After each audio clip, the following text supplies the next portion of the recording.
Countable and uncountable nouns. Learning English can be fun. One important part of learning English is understanding nouns. Nouns are words that name things like apple, water, or dog. Nouns can be countable or uncountable. This guide will help you learn the difference between them. What are countable nouns? Countable nouns are things you can count. You can have 1, 2, 3, or more of them.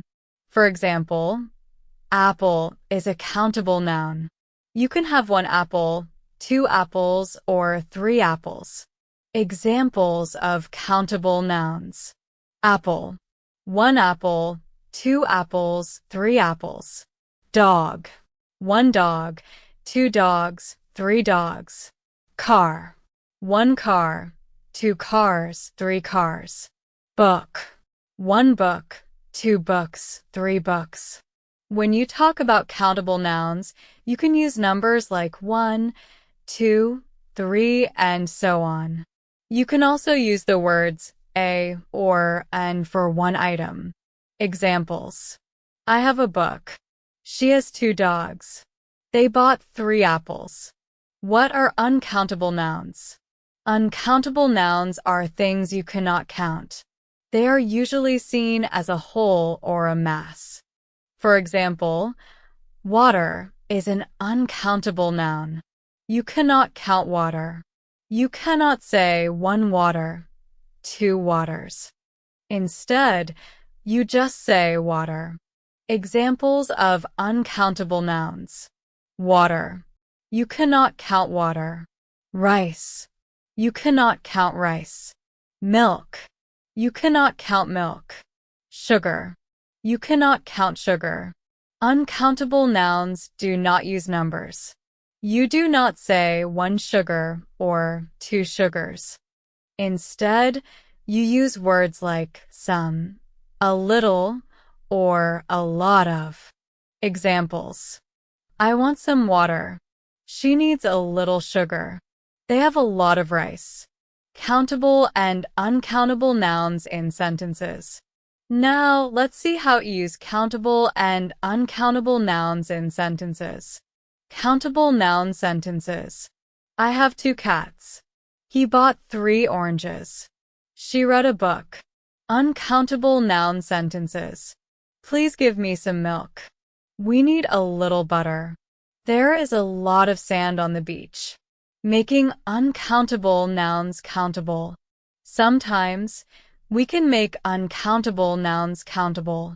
To do this, we use words like a bottle of, a piece of, a cup of, and so on. Examples. Water is uncountable, but you can say a bottle of water. Bread is uncountable, but you can say a slice of bread. Rice is uncountable, but you can say a bowl of rice. Sentences. I drank a cup of coffee. She ate a slice of cake. He bought a bag of rice. Words used with countable nouns.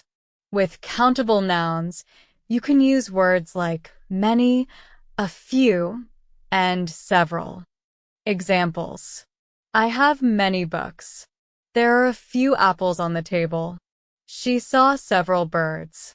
Words used with uncountable nouns. With uncountable nouns, you use words like much, a little, and some. Examples. I don't have much time. He added a little salt to the soup. She wants some information. Important notes. Plural forms.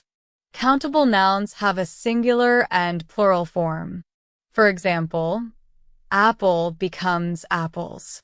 Uncountable nouns do not have a plural form. Water is just water, no matter how much you have. Articles. With countable nouns, you can use a or and when talking about one item. For uncountable nouns, you do not use a or an. Instead, you can say some or a lot of. Questions and negatives. When asking questions or making negative sentences, use any with both countable and uncountable nouns. Examples: do you have any apples? Is there any sugar left? She doesn't have any books. He doesn't want any milk. Practice time. Let's practice what you have learned. Try to answer these questions. Is apple countable or uncountable? Answers: apple is countable. Can you say a water or a bread? No, you cannot say a water or a bread. You say a bottle of water or a slice of bread. How do you make milk countable? You can make milk countable by saying a glass of milk or a bottle of milk. What word can you use with countable nouns? Many or much? You use many with countable nouns. What word can you use with uncountable nouns? A few or a little? You use a little with uncountable nouns. Conclusion: understanding the difference between countable and uncountable nouns is important for speaking and writing English well. Countable nouns are things you can count, like books or dogs. Uncountable nouns are things you cannot count, like water or sugar. By practicing and using the right words, you can master this part of English grammar. Keep practicing, and soon it will become easy.